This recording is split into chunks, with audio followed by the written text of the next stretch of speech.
Mr. Prime Minister, it gives me great pleasure to invite you to address the House.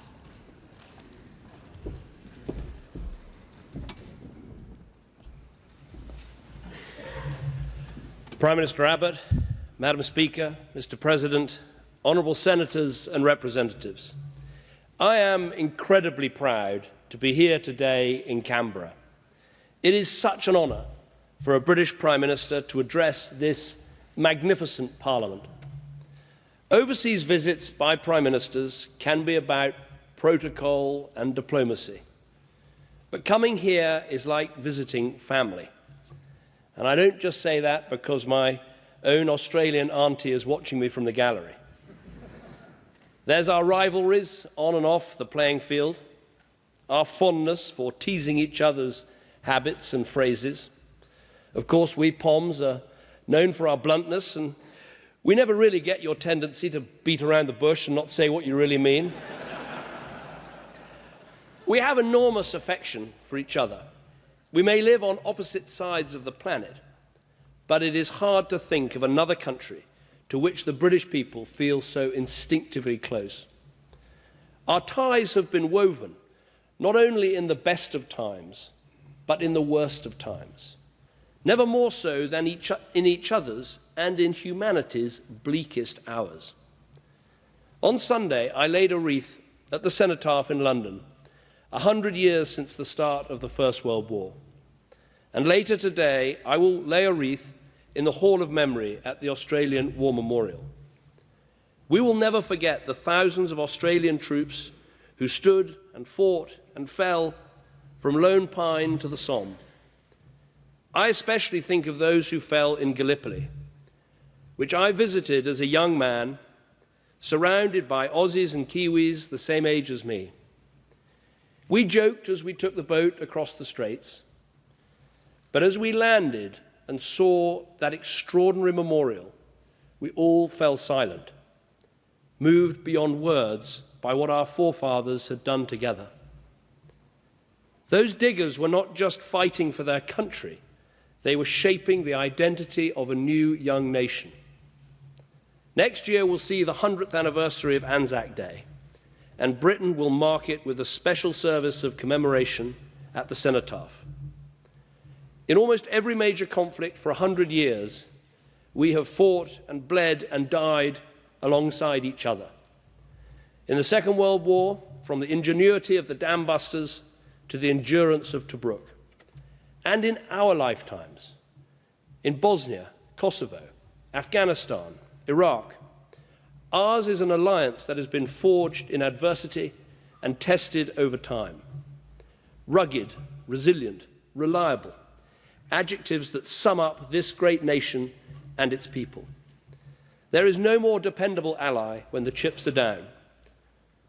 Now, if our alliance was built on history alone, it would be inspiring, but static, a sepia-tinged scrapbook of sentimentality.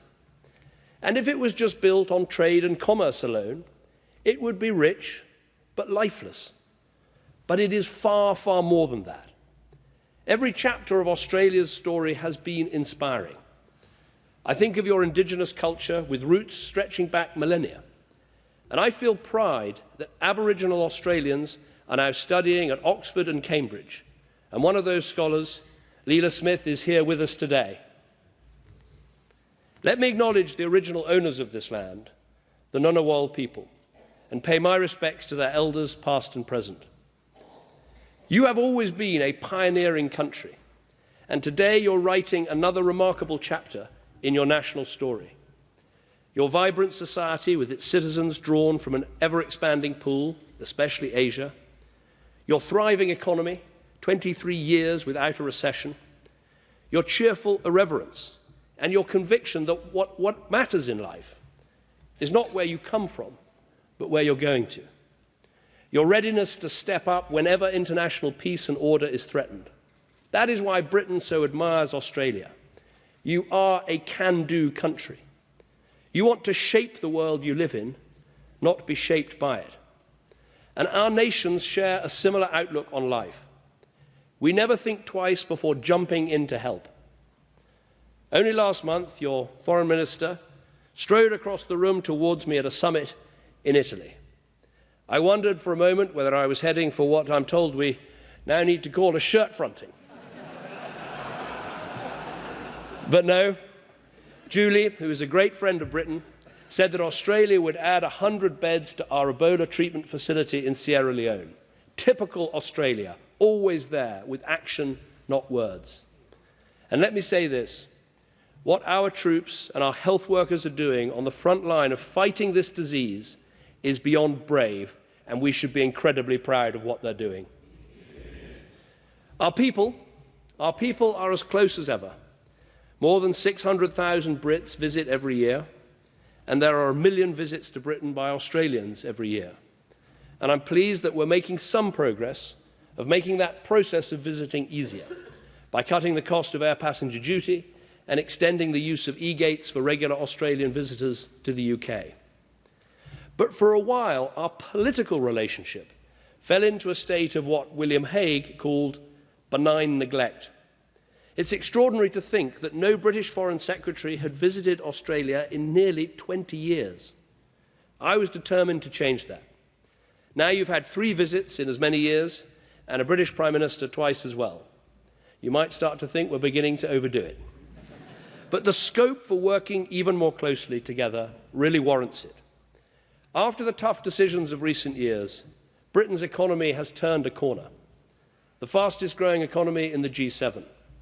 Employment up 1.75 million in 4 years, more than the rest of the European Union put together. Unemployment at 6% and falling.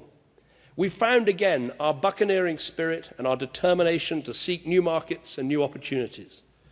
For the first time since the 1970s, the UK is expanding our presence east of Suez, opening diplomatic posts across Asia.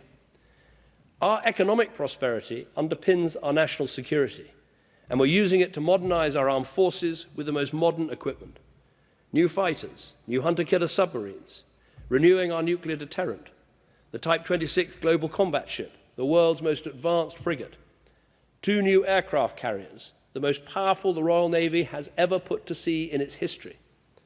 We value our cooperation with you in the Five-Power Defence Agreement and the Five Eyes Intelligence Sharing Partnership. And of course, it's also true that British and Australian Prime Ministers naturally tend to click, whichever party we come from. There's so much that doesn't need to be said.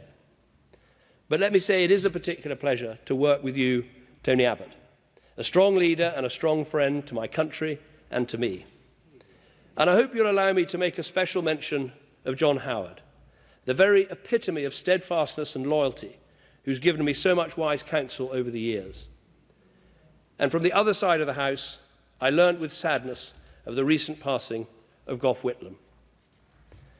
But the very bedrock of our relationship are the values that we share. We've stood together so often, and we do so today, not just because we face common threats, but because we believe in the same things, in the rule of law, in the fundamental right of individuals to choose and to change their governments, in open societies and economies and free trade as the only route to thriving, stable societies, and that the strength of a government is determined by the freedom that flows to its citizens, not the powers it gathers to itself. These shared values are the beating heart of our alliance, the qualities that make our societies great and our economies strong. And my argument today is that it is these values, the values that bring us together, that have made our countries great, these are the values which should guide us through the challenges we face today. Our success and security in the future will not come from trying to emulate others, but by being ourselves, by having faith in the values that have shaped our countries and applying them to the modern world. Whether it's keeping our people safe from terrorism, winning the argument for free trade over protectionism, or competing with countries which claim there's a shortcut to success without the tiresome encumbrance of accountable government and the rule of law. Let me take each of these in turn. First, defeating the threat of terrorism and extremism. In both our countries, we have seen some of our young people radicalized, going off to fight in Iraq and Syria. and even appalling plots to murder innocent people back in our own countries. There is no opt-out from dealing with this. We have to confront this threat at its source. So it is right that once again, with others, including Arab states, British and Australian forces are operating alongside each other, supporting all those in Iraq and Syria who want a future for their countries where all their people are represented and where there is no place for extremism and terror. We have to deal with the threat of foreign fighters planning attacks against our people.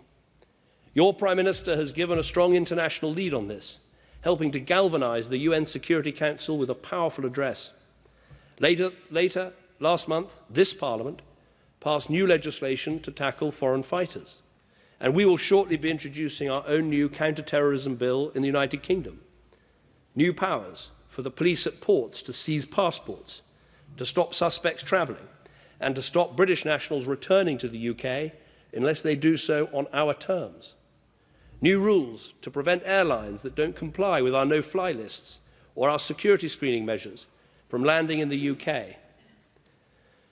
But as well as dealing with the consequences of this threat, we also have to address its root cause. And let us be frank, it's not poverty, though of course our nations are united in tackling deprivation wherever it exists.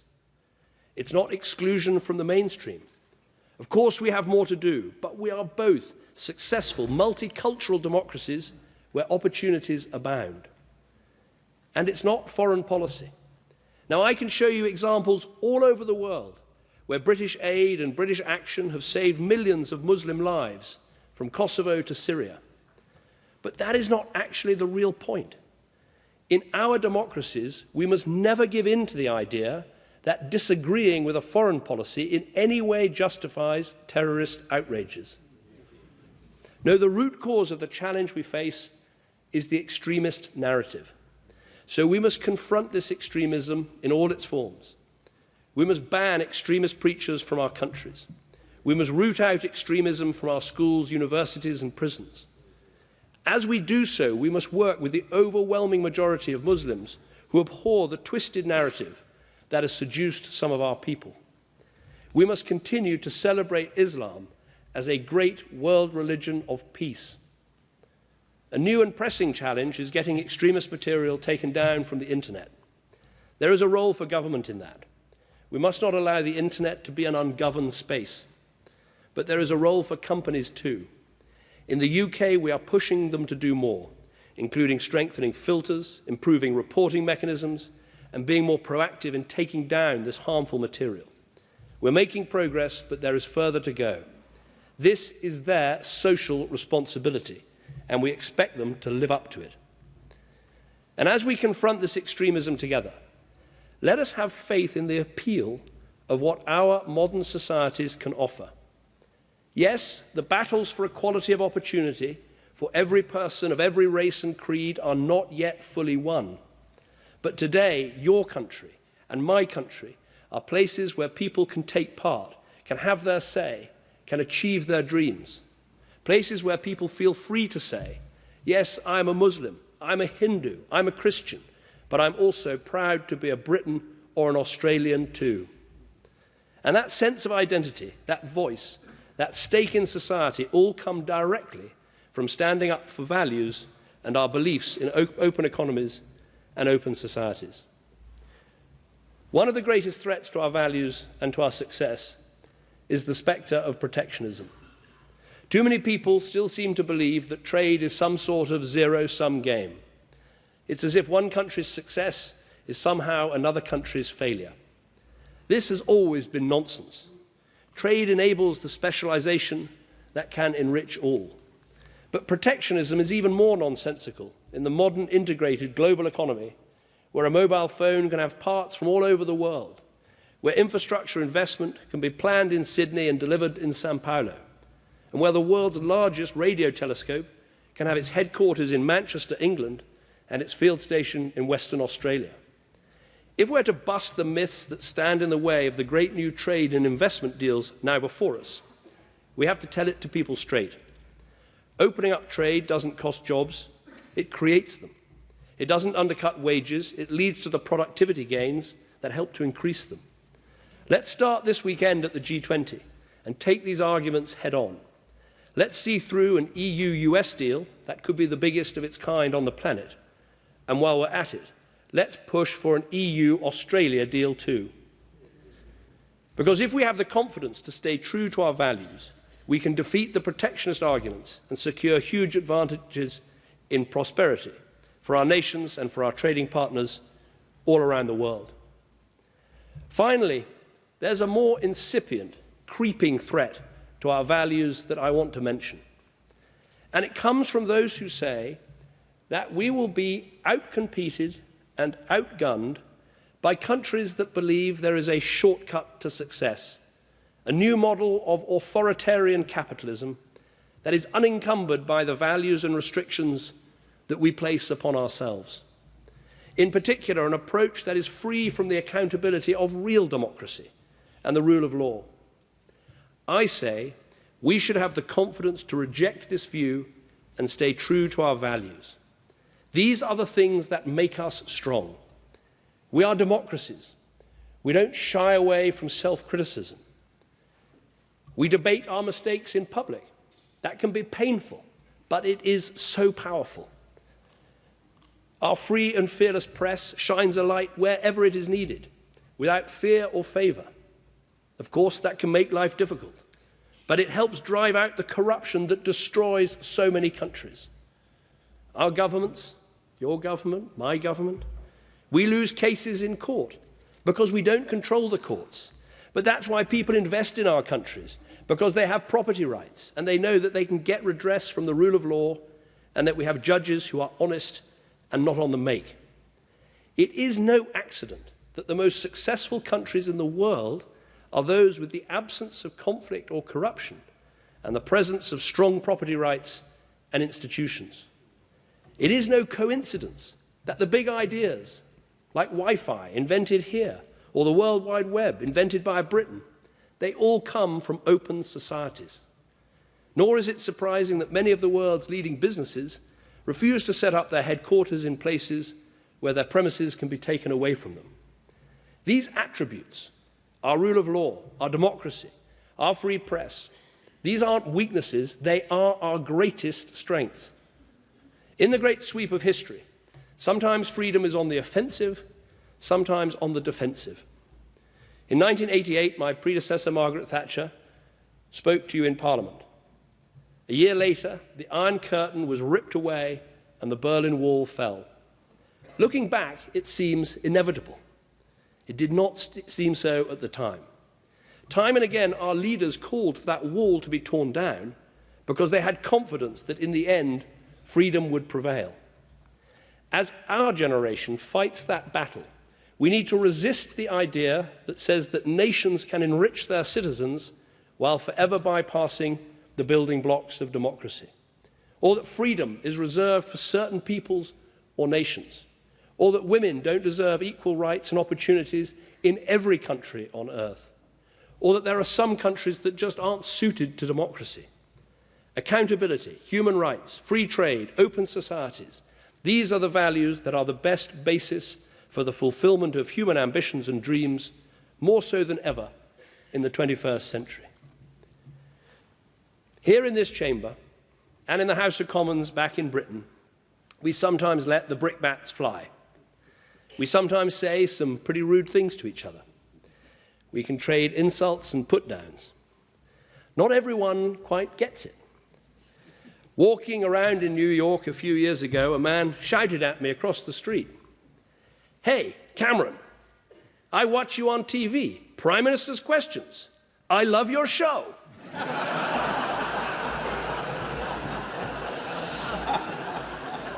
As you can see, I'm as bad at an American accent as I am at an Australian one.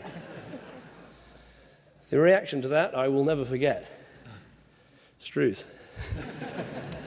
But let's take this moment here today to pause for a moment, to reflect and take a step back. Because sometimes we can take what we have for granted, and we should never do that. Never. Never lose sight of the bigger picture. Never forget that we live in countries where the press is free, the law is fair, the right to redress is universally available, property rights universally enforceable, the freedom of speech the foundation of our democracy. And let us remember that these things, these incredible values we share, are not just what make our societies strong, they make our economies strong too.